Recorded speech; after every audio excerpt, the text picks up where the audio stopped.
It feels like a war sometimes. Science on one side, faith on the other. And the battleground is often a single question. Where did we come from? One side points to fossils, DNA, and billions of years. The other points to a book, a creator, and 6 days. And they seem to be pointing in opposite directions. So we're told to pick a side.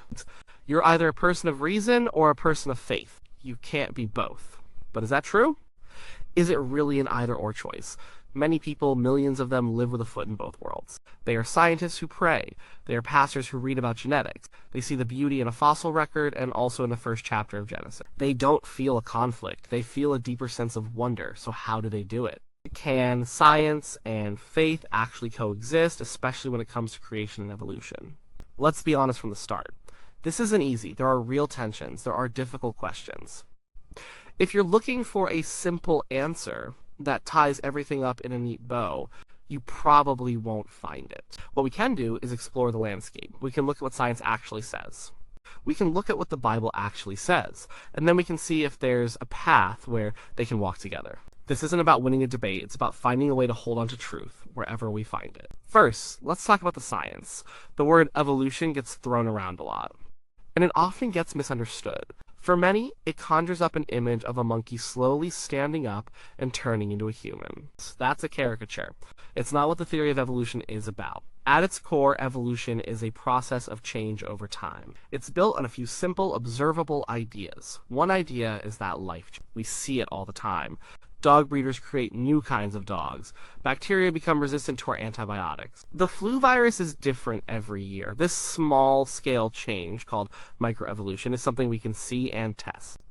It's not really controversial. The bigger idea is called macroevolution. This is the idea that those small changes over very, very long periods of time can add up to big changes. It suggests that all life on Earth is related. You, me, the birds outside, the fish in the sea, even the trees, we all share a common ancestor if you go back far enough. Think of it like a massive family tree. We're not descended from the chimpanzees we see today. Instead, the idea is that humans and chimps had a common ancestor millions of years ago, and our lines branched off from there. We're more like cousins. How does this change happen? The main engine is called natural selection. It's a pretty simple concept. In any population, there's variation. Some giraffes have slightly longer necks than others. During a drought, the giraffes with the longer necks can reach leaves higher up in the trees. They are more likely to survive and have babies, and those babies are more likely to inherit the long neck trait. Over many generations, the average neck length of the giraffe population gets longer. Nature selects the traits that are best suited for survival in a particular environment. It's not a conscious choice, it's just a result of who lives and who dies, who reproduces and who doesn't. This process requires a huge amount of time, and that's where another part of the science comes in the age of the Earth. Geologists, physicists, and astronomers have used multiple independent methods to measure the age of our planet. They look at the decay rates of radioactive elements in rocks, they look at the light from distant stars. And all the evidence points to a very old universe, about 13.8 billion years old, and a very old Earth, about 4.5 billion years old. The evidence for this picture, an old Earth and life evolving through common descent, is vast. And it comes from the fossil record, which shows a progression of life forms over time, from simple to more complex. It comes from genetics, where we can see the similarities in the DNA of different species, mapping out our family tree in a way Darwin never could have imagined. It comes from anatomy, where we see similar bone structures in the arm of a human, the wing of a bat, and the flipper of a whale. To the vast majority of scientists working in these fields, evolution is not a wild guess. It is the fundamental unifying theory of all biology. It's the framework that makes sense of all the data. It's important to understand that in science, a theory isn't just a hunch. The theory of gravity is a theory. The theory of relativity is a theory. It means it's a well-substantiated explanation that has been tested and confirmed over and over again. So, this is the scientific picture. An ancient universe, an old Earth, and a long, slow process of life unfolding and diversifying. For some people of faith, this picture feels threatening. It seems to leave no room for God. It seems to contradict the very first pages of the Bible. And this brings us to the other side of the conversation. The faith side. What does the Bible, specifically the book of Genesis, actually say about creation? This is where we have to be careful. We often read the Bible as if it were written last week to us in our 21st century Western culture. But it wasn't. The book of Genesis was written thousands of years ago to a specific group of people, the ancient Israelites, who lived in a very different world. To understand what it's saying, we need to try to understand their world. The most common and most straightforward reading of Genesis 1 is the literal one. It says God created the world in 6 24-hour days. He made light on day 1, the sky on day 2, land and plants on day 3, the sun, moon, and stars on day 4, sea creatures and birds on day 5, and land animals and humans on day 6. On the 7th day he rested. This view is often called Young Earth Creationism. It holds that the Earth is only a few thousand years old, perhaps 6,000 to 10,000 years. For those who hold this view, any scientific theory that contradicts this timeline, like evolution or an old Earth, must be wrong. The Bible's word is seen as the final authority on all matters, including science and history. This is a position of sincere faith held by many Christians, and it's important to respect that. It comes from a deep commitment to the authority of Scripture. The problem, for many, is the massive conflict it creates with virtually all of modern science. It requires rejecting geology, cosmology, physics, and biology as we know them. But is this the only way to read Genesis? For most of Christian history, it hasn't been. Many early church fathers, like Augustine and Origen, long before Darwin was ever born, argued that the days of Genesis 1 were not meant to be taken as literal 24-hour periods. They saw the text as something more profound, more theological. They knew that the sun, which marks our 24-hour days, wasn't even created until day 4. So how could the first 3 days be literal days? They sensed that the text was doing something different. Let's think about the original audience. The ancient Israelites were surrounded by other cultures, Egyptians, Babylonians, Canaanites. And all of these cultures had their own creation stories. In the Babylonian story, for example, the world is created out of a violent, chaotic battle between gods. The god Marduk kills a sea goddess Tiamat, splits her corpse in two, and makes the sky and the earth from her body. Humans are then created from the blood of another god to be the slaves of the gods. Now, read Genesis 1 against that backdrop. It's a radical, revolutionary statement. Genesis 1 says there is only one God. He is not part of nature. He is outside of it and sovereign over it. He creates not out of violence and chaos, but with order and purpose by speaking of the world. He makes us not a cosmic battleground, it is good. And humans are not created to be slaves, they are created in the very image of God, given dignity and a purpose to care for creation. Seen in this light, Genesis 1 is not primarily a scientific text about the how of creation. It is a theological text about the who and the who. It's an ancient cosmology, a description of the world and our place in it. It was trying to answer questions like, who is God? What is his character? What is the nature of the world we live in? What is our purpose? It's a polemic, an argument against the pagan worldview of its time. It was demythologizing the world. The sun and moon are not gods to be worshipped. They are just lamps that God hung in the sky to mark the season. The great sea monsters are not chaotic deities to be feared. They are creatures made by God, and they are good. The structure of the chapter itself suggests a literary poetic framework rather than a chronological scientific report. Notice the pattern. On days 1, 2, and 3, God forms the world. He creates light and separates darkness. Day 1 separates the waters above from the waters below. Day 2, and separates the water from the dry land. Day 3. He creates realms, or domains. Then, on days 4, 5, and 6, he fills those realms. He fills the light and darkness with the sun, moon, and stars. Day 4. He fills the sky and seas with birds and fish. Day 5. He fills the land with animals and humans. Day 6. It's a beautiful, symmetrical structure of forming and filling. This is a sign of careful literary artistry, not a lab report. This doesn't mean the text isn't true. It just means we have to ask what kind of truth it is trying to communicate. Is it trying to communicate scientific truth about the mechanics of cosmic origins? Or is it trying to communicate theological truth about the nature of God and his relationship to the world? Many people of faith, including many scientists, believe it's the latter. They believe Genesis 1 is profoundly true in what it teaches us about God as the sole, sovereign, good creator, and about our place as his image bearers. But they don't believe it was ever intended to be a science textbook. If we can accept that science and the Bible are asking different kinds of questions, then maybe they don't have to be at war. Maybe they can be two different complementary ways of looking at the same reality. Think of it like this. Science can tell you how a cake is made. It can describe the chemical reactions of the baking powder, the physics of the heat transfer in the oven, the molecular structure of the gluten. Faith tells you why the cake was made. It was made by someone who loves you for your birthday as an act of celebration.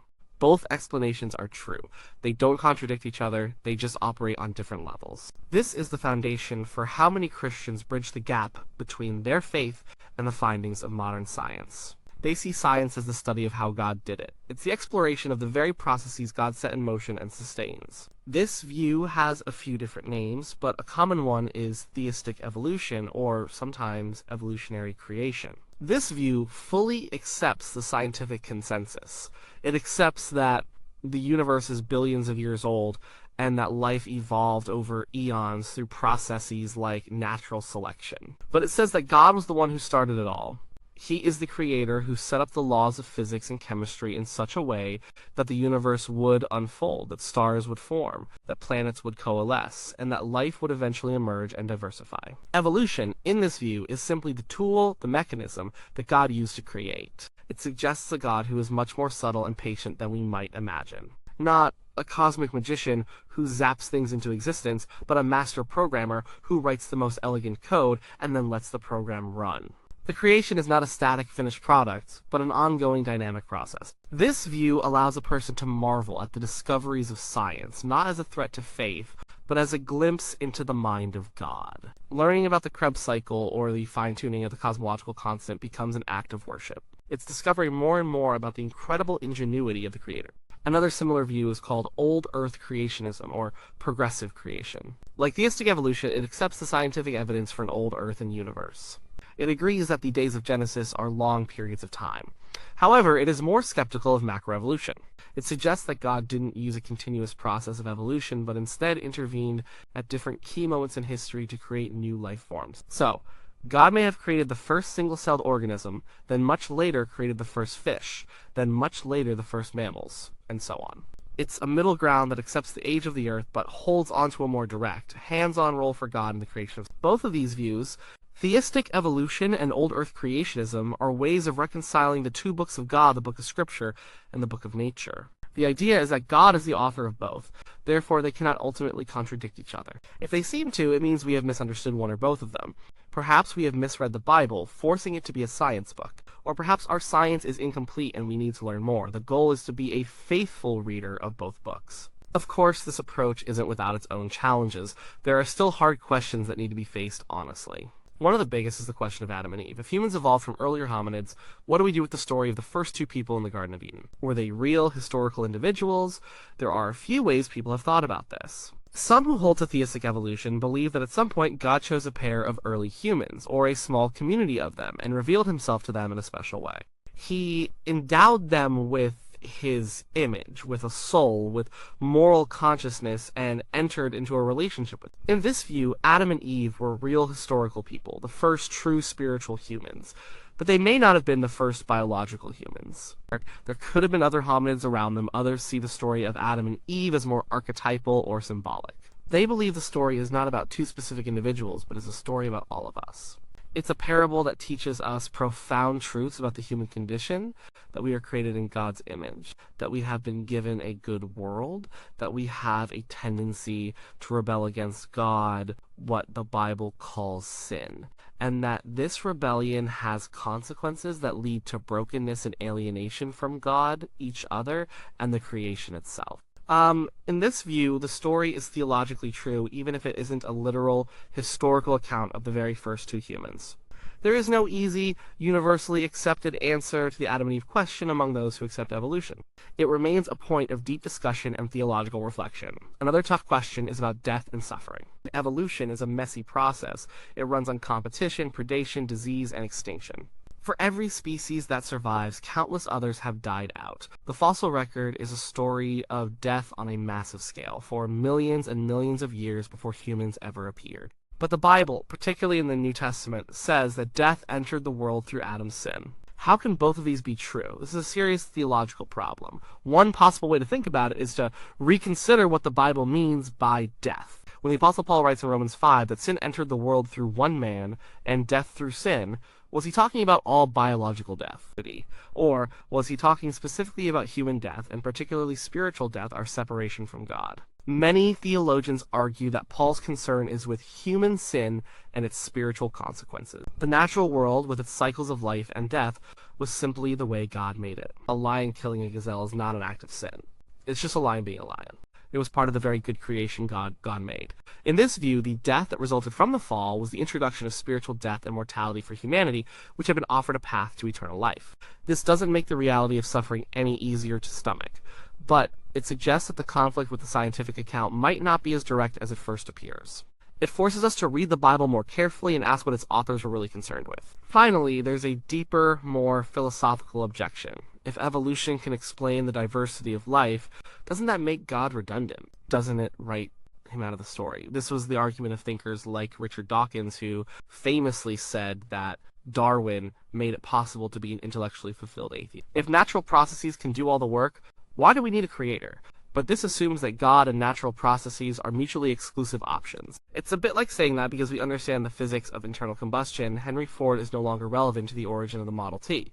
The explanation of the mechanism does not eliminate the need for an agent who created the mechanism. For the person of faith, discovering the laws of nature isn't about pushing God out, it's about understanding the consistency and faithfulness of his work. God isn't a God of the gaps, a being we use to plug the holes in our scientific knowledge, only to see him shrink as our knowledge grows. Instead, many see God as the ultimate source of all reality, the ground of all being. He is the one who upholds the laws of physics every moment. He is the primary cause of everything, and natural processes like evolution are the secondary causes he uses to bring about his will. Johannes Kepler, the great astronomer who discovered the laws of planetary motion, didn't think he was disproving God.